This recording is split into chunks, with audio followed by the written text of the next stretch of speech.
Welcome to the channel, guys. If you don't know me, my name's Jake and I do videos about freelancing and small business. In today's video, we're going to be talking about 5 tips for introverted freelancers. So let's get right stuck in. Tip number 1, communicate.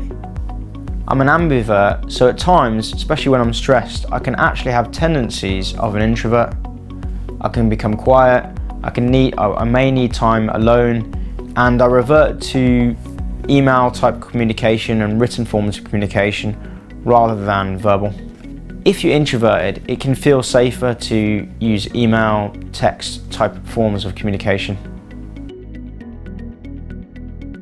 One thing I could say is in meetings, if you feel introverted or if you are an introvert naturally, then if you have something useful and important to say, try not to feel too intimidated to say it.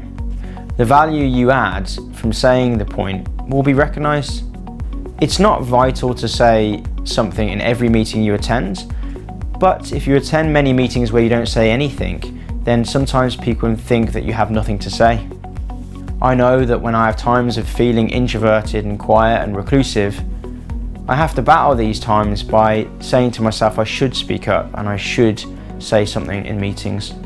Equally, if you work in an office, if you're freelancing for a company, which is very open plan, which is very people coming over to your desk to speak just for a chat, that can feel quite intrusive if you're an introvert.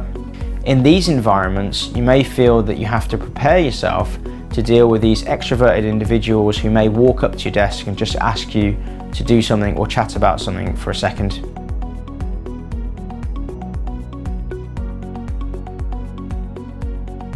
If you're an introvert and you've experienced these kind of things and have some useful solutions, make sure to pop a comment in the comment box below. Tip number 4, try to contribute. So we've talked about contribution in terms of saying things in meetings when you feel like you have a valid contribution to make, but you can also consider making contributions in other ways. Some companies that you may be freelancing for may have an intranet. Here you can post information, you can comment. This is one way to stay connected to your colleagues and teams, both in one country or potentially abroad. And also, it's a great way to feel that you're contributing. People will see that you're getting involved, so if you're not so vocal in meetings, contributing via an intranet is a great way to be included and for others to see that you are contributing.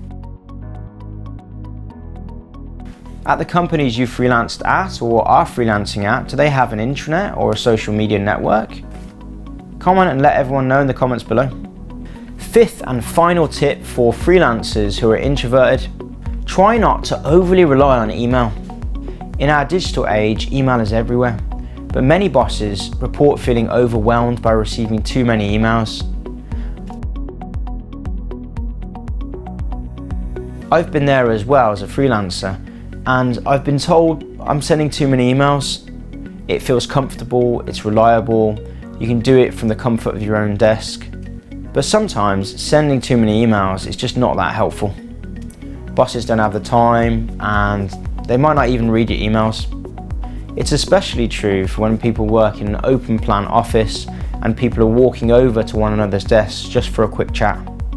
One tip for getting around this is instead of writing an email, write notes, memorize the notes, and then walk over to colleagues and ask them if they have a minute or two and relay the points verbally. Okay guys, that was 5 tips for introverted freelancers.